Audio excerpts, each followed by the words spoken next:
Quelqu'un l'obtient dans sa vie, c'est un handicap. Tant qu'on ne résout pas ce problème, ça nous suit jusqu'au bout. C'est-à-dire qu'on écoute un message, on le reçoit venant de la part de Dieu. On désire de tout notre cœur de le mettre en pratique. Et puis voilà que le lendemain arrive et puis on se manque. Ça ne marche pas comme on avait espéré. On n'a pas eu assez de force, on s'y est mal pris, on a désobéi, si vous voulez, et puis voilà, l'échec arrive et il se grave dans nos cœurs. Alors ce message, qu'est-ce qu'on fait? On le met de côté et on se dit, je le vivrai peut-être plus tard. Et puis on le met de côté. Et puis le temps il passe et ce message disparaît de nos cœurs. Et puis on a repoussé à je ne sais pas quand. Et pourtant c'était le mot de Dieu. Combien de fois nous nous sommes confrontés à un échec?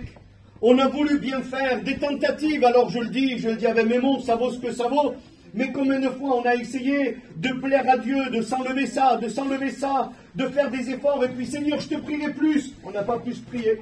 Ouais. Seigneur, j'irai plus là-bas, j'irai plus dans ces conversations-là. Le lendemain, on y a été. On a subi des échecs.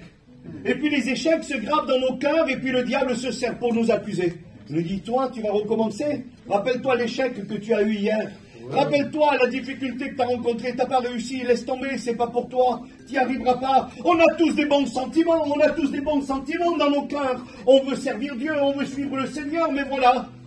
Quand l'échec arrive, il semblerait que tout tombe à l'eau et on n'arrive plus à avancer. Pour introduire le message, je voudrais juste rapidement vous faire rappeler ce texte de la parole de Dieu. Il se trouve dans l'évangile de Luc au chapitre 5.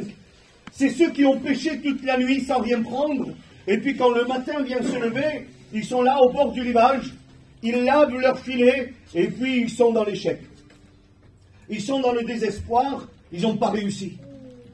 Quel sentiment, hein? Ils n'ont pas réussi. Et puis la Bible dit qu'ils sont en train de laver leur filet. C'est juste ça ce que je voulais vous dire. C'est que ces hommes avaient tout prévu pour aller passer toute la nuit pour attraper du poisson. Ils n'avaient pas prévu peut-être toute la nuit, mais ils s'étaient dit, bon, on se retrouve à telle heure, au bord du lac, on va prendre la barque, il y aura toi et toi. Et puis, on va aller ensemble et puis on va obtenir la bénédiction. C'était un projet qu'ils avaient, ils n'y sont pas allés par hasard. Ils s'étaient préparés, les filets, ils étaient bien pliés, ils les avaient mis comme il fallait. C'était le moment adéquat. La Bible dit qu'il faisait nuit, ils ont pêché toute la nuit. Et puis on sait très bien que les gros poissons, c'est la nuit qu'on les prend. En vérité. Et puis là, tout était réuni pour y arriver et pourtant, ils n'y sont pas arrivés. Et là où je voudrais que le Seigneur puisse nous amener ce soir, c'est que Jésus va venir. Amen. Et il va s'inviter dans son échec. Il va s'inviter dans son échec et puis pourtant, les circonstances et la situation, elle est pire qu'hier. Il fait jour. Ils sont fatigués parce qu'ils ont travaillé toute la nuit sans rien prendre, ils sont découragés, les filets sont sales. C'est pire. Si on se poserait la question, mais ça va être encore pire, attends un petit peu, va dormir quelques heures, nettoie bien tes filets, demain soir on tente le coup. Et puis, le Seigneur lui dit non, je vais te ramener sur le lieu de ton échec. Et je vais te prouver qu'avec moi, c'est différent, dit le Seigneur. Alors c'est ce qu'ils vont faire, ils vont dire, bon, sur ta parole, hein, parce que là j'en peux plus, je suis fatigué, je le redis parce que c'est important. Souvent dans les déceptions, il y a plein de choses qui s'accrochent à nos vies et puis les conditions sont pires que la première. Parce que tant qu'on n'a pas l'échec, je me laisse conduire par Dieu. Et puis ceux qui ont entendu le message hier, voient qu'il tourne. Tant qu'on se laisse conduire par Dieu et qu'on est béni, ça va. Mais quand l'échec est là, il y a tout qui change, il semblerait que c'est pire. Tant que tu n'as pas eu d'échec dans ta vie, je vais suivre le Seigneur. Il semblerait qu'il y a une foi extraordinaire. Imaginez-vous un petit peu ces hommes-là. Quand ils sont allés pour pêcher, je suis sûr qu'ils devaient siffler, chanter, contents. On va y arriver, on va se sortir de la misère. Ils étaient joyeux. Ils n'avaient pas subi l'échec. Tant qu'on ne subit pas l'échec, on ne sait pas ce que c'est. Et puis ce soir, ici, au milieu de nous, il y a des personnes, malheureusement, qui ont subi un échec et qui les handicapent jusqu'à aujourd'hui, qui les freinent dans les choix qu'ils doivent prendre jusqu'à aujourd'hui. Alors, si simplement on pourrait faire ça, laissez s'inviter Jésus, vous avez bien compris qu'au travers les cantiques, au travers les témoignages, les expériences qui ont été dites, et surtout maintenant au travers de la parole, Jésus veut s'inviter dans ta barque, il veut s'inviter dans ta vie, t'as compris ce soir. Alors cet homme va dire, bon, c'est pire qu'hier, mais sur ta parole, je jetterai les filets. Et vous le savez, la Bible dit qu'ils vont jeter les filets et qu'ils vont être bénis, ils vont ramasser une grande quantité de poissons. Pourquoi? Parce que là où tu as échoué sans Jésus, tu peux réussir avec le Christ. Et ça, c'est important. Alors, la bataille, c'est le lot quotidien de tous les chrétiens et de tous ceux qui veulent suivre le Seigneur. Les luttes et les combats. La Bible dit des chrétiens que ce sont des guerriers. Des vrais guerriers. C'est-à-dire qu'il y a une lutte, il y a une préparation. On ne peut pas aller à la guerre. La Bible dit on ne s'embarrasse pas des choses de la vie quand on part à la guerre. C'est impossible. Un frère un jour a dit ça et puis ça m'a fait rire ce jour-là et ça m'a gravé. Quand un soldat part à la guerre, dans son sac, il ne prend pas une PlayStation, il ne prend pas un jeu ou un... Tu prends des armes. Sinon tu sais que tu es le premier sur la liste à être éliminé. Ça se prépare une bataille. Au jour d'aujourd'hui, beaucoup trop de personnes sont déçues de l'évangile et disent c'est trop dur, t'es pas préparé.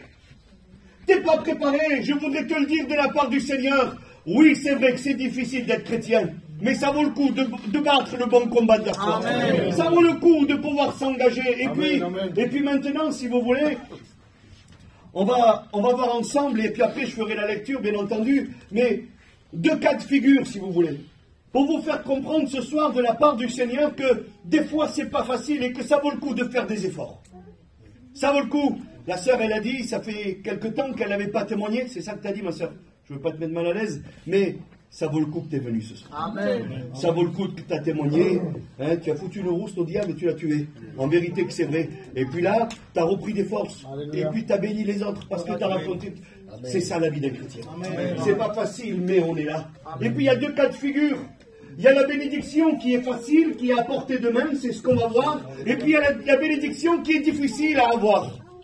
Alors le premier exemple que je vais prendre, c'est celui-ci. C'est Moïse. Moïse, après 430 ans d'esclavage, l'Éternel va les libérer. Il va les libérer et puis ils vont partir, ils vont s'échapper, si vous voulez, ils vont sortir, pas s'échapper, mais ils vont sortir. Et puis ils vont marcher, délivrer, ça y est, c'est bon. Et puis que voilà. Qu'est-ce qui se passe devant eux? Un grand problème insurmontable. Vous connaissez l'histoire, c'est pour ça que je ne veux pas perdre de temps ce soir. Ils vont se trouver devant la mer. La mer qui était fermée, la mer qui était infranchissable, le problème qu'ils ne pouvaient pas passer. Et puis là, le peuple va murmurer. Ah, il nous a fait sortir de là, et puis maintenant je m'engage, je veux devenir chrétien, je veux essayer de faire bien, je veux aller plus loin, et puis voilà que le problème arrive, et celui-là, on ne pourra pas le traverser. Combien de fois on s'est trouvé dans des situations où on s'est dit, là, j'y arriverai pas. C'est vrai. En vérité, c'est vrai. La sœur a témoigné, je reprends les témoignages que j'ai entendus. Elle a dit, dans mon foyer, ça n'allait pas. On était prêt à se quitter, c'était compliqué. Je suis sûr que le sentiment dans mon cœur, c'était, là, j'y arriverai pas. Aujourd'hui, ils sont dans une église et ils témoignent. Alléluia. Quelle bénédiction, que Dieu soit béni et glorifié.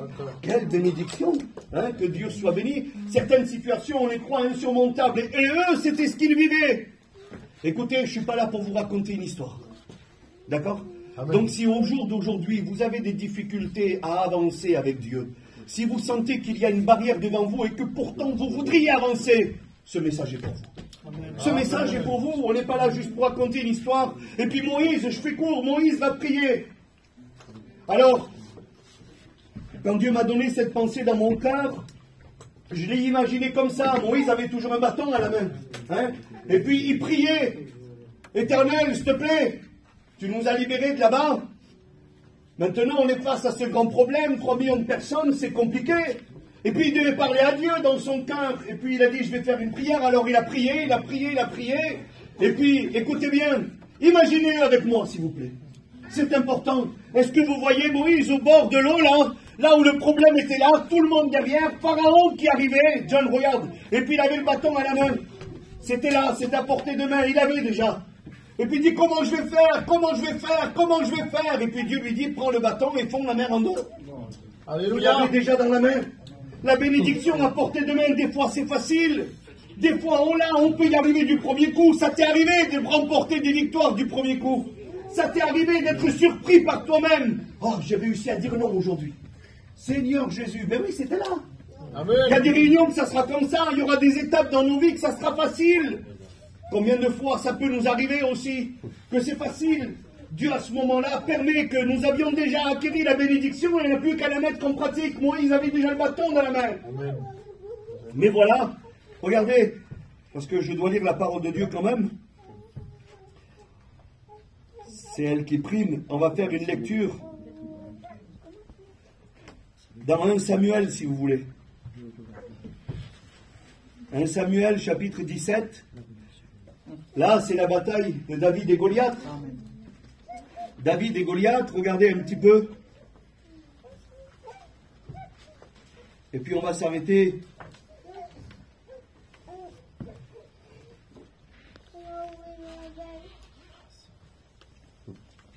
Je cherche le texte.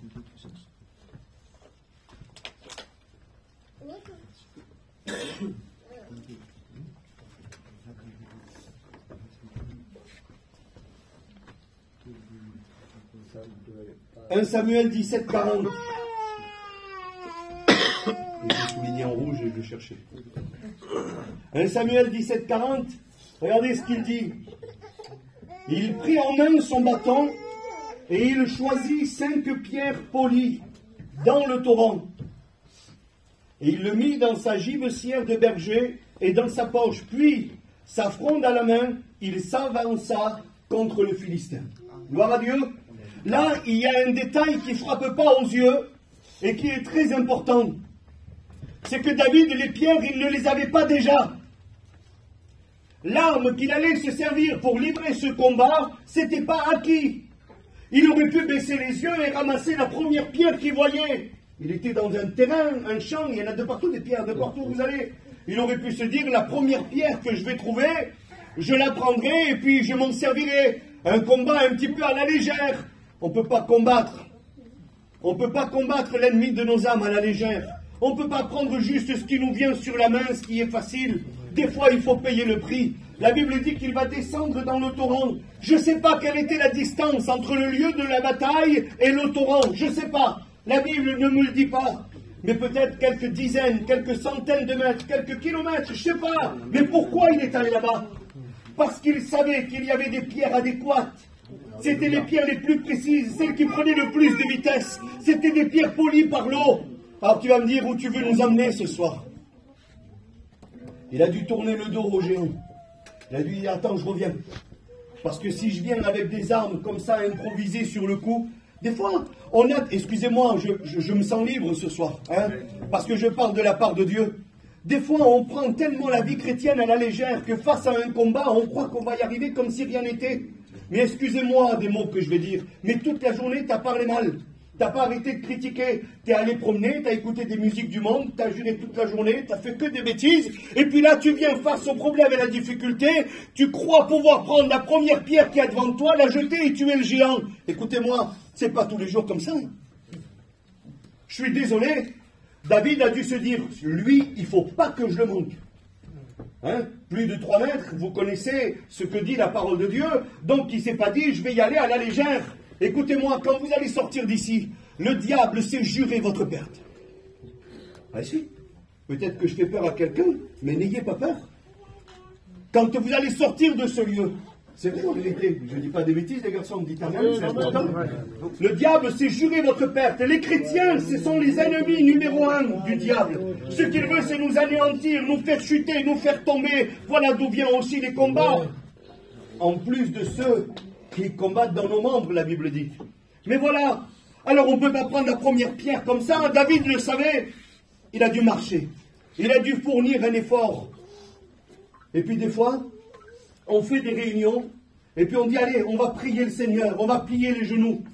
Parce que mes amis, n'importe qui voudrait ramasser une pierre par terre, Fenjo pour mi, hein, je t'abaisse. Tu es obligé. Tu es obligé de t'abaisser. Il y a un moment où tu dois poser un genou à terre, mais pas parce que tu es faible. C'est parce que tu veux prendre des armes. Des armes qui sont là. Et puis, de poser un genou à terre, ça nous coûte. Des réunions de prière, c'est compliqué. Les réunions, que ça dure trop longtemps, et pourtant c'est là qu'on charge notre gibecière. C'est pourtant c'est là qu'on prend les pierres pour aller affronter les Goliaths qui vont se présenter à nous. Mes amis, on ne pourra pas partir d'ici les poches vides et puis pouvoir prétendre de mener une vie chrétienne tout droit, nickel comme il faut, terrasser l'ennemi. Excusez-moi, le seul qui pouvait faire ça, c'était Jésus. Nous, aujourd'hui, il va falloir qu'on s'arme. Parce que ça fait partie de la vie quotidienne d'un chrétien. C'est pas facile d'être un chrétien. On l'a dit depuis le début de la réunion. Beaucoup trop de personnes prennent l'évangile à la légère. Un évangile un peu compliqué où il faut plier les genoux, ramasser des pierres, aller s'armer. Jésus l'a fait déjà, lui. Et puis de là, on repousse. Et puis on n'a pas besoin d'un géant de 3,50 m. Hein. Juste un petit comme ça. Parce que quand on est charnel, excusez-moi des mots que j'emploie, je juge personne, je parle pour moi le premier. Il m'est arrivé de sortir de chez moi en disant, je vous le dis hein, ce soir, en vérité que j'ouvre mon cœur, de prendre mes affaires, de partir au travail. Soyez pas tôle, je prierai plus tard, je suis pressé, je bois vite mon café, je prierai plus tard. Allez, je descends les escaliers, j'habite au 3e rayon. Je descends les escaliers, j'arrive à la voiture, hop, premier feu rouge. Le monsieur il grise un feu rouge devant moi, l'air normal. J'ai pas pris d'arme. Je suis parti les mains vides et pourtant je savais que derrière ma porte le diable m'attendait. Ah, c'est compliqué. Et puis après on se plaint, aïe j'ai pris des coups, l'ennemi m'a eu, j'ai mal parlé, pardon. Mais le Seigneur s'il pourrait nous répondre, il te l'aurait dit. Avant de partir de chez toi mon copain il t'aurait dit le Seigneur, prends les armes, plie les genoux. Alléluia. À la place de boire un café tu le buvras plus tard, mais prie 30 secondes, place-toi devant l'Éternel. Et puis là les situations changeront mais ça ne sera pas pareil. Alors oui, David a fait ce qu'il devait faire. Ça aurait été facile de baisser la tête, prendre la première pierre et tenter le coup. On ne peut pas juste tenter le coup face à l'éternité. On ne peut pas juste dire, on verra bien si ça y va ou pas. On verra bien s'il tombe ou pas. C'est pas possible. L'évangile, et je sais que vous le savez, mais ce soir c'est un rappel. C'est pour ça que j'ai dit que je l'ai prêché hier, je le reprêche aujourd'hui. Et si Dieu le permet, demain je vais au Luc, je le prêcherai au Luc. Parce que c'est trop important. Aujourd'hui, trop de chrétiens vivent un évangile et ils sont désarmés. Ils ont pas ce qu'il faut pour combattre l'ennemi. C'est juste, je suis chrétien, ça suffit pas. Ça suffit pas. Je vous raconte une histoire, je ne dirai pas de nom. Je vous raconte une histoire vraie qui s'est passée, je l'ai racontée à ma femme il y a quelques jours en arrière. Écoutez, je connais un monsieur, moi. Je connais un monsieur qui s'est disputé pour une place de parking. Il se dispute et puis il lui dit, je monte chez moi, je vais prendre un pistolet et je reviens. Et c'est ce qu'il a fait. Il a pris, il est monté chez lui, il a pris le pistolet, il est descendu. Mais entre-temps, l'autre monsieur, il a fait pareil. Et quand lui, il est descendu, il a fait comme ça, et puis l'autre, pareil. Ils se sont regardés dans les yeux, et puis il est venu le moment où un des deux a tiré. Pam! Celui qui avait annoncé qu'il rentrait chez lui pour prendre un pistolet, il en a pris un faux. Il en a pris un faux. Il voulait juste l'impressionner. N'essaye pas d'impressionner le diable, il n'a pas peur de toi, je te le dis de suite. Il aura peur de celui qui vit en toi, et il aura peur des armes que celui qui vit en toi t'aura donné. Mais de nous, des miens, le diable, c'est l'homme qui est. En vérité, c'est vrai. Si je n'ai pas le Seigneur qui vit dans mon cœur, alors cet homme, eh ben, il a fini sa vie sur une chaise roulante. Il est décédé il y a quelques jours. Il a fini sur une chaise roulante. Pourquoi? Parce qu'il croyait juste pouvoir impressionner. C'est compliqué quand même. Avoir juste une étiquette de chrétien et impressionner un peu, écoutez, c'est un danger. Parce que le diable est armé, lui. Ah, je vous le dis, le diable est armé. La sœur disait, il me fait croire des choses que c'est pas vrai. Il me dit des choses qui sont pas vraies. Et puis il est tellement bien armé et toi désarmé que tu crois. Tu crois et puis tu baisses les bras et tu arrêtes. Alors aujourd'hui, je voudrais terminer, je voudrais prier le Seigneur. Je voudrais vraiment qu'on puisse, par la foi, poser un genou à terre et prendre des armes. Amen. Pour faire face à ce qui nous attend après la réunion. Jusqu'à ce que le Seigneur revienne. Je veux faire peur à personne, yo. En vérité que c'est vrai. Mais un chrétien qui vit désarmé est un chrétien vulnérable.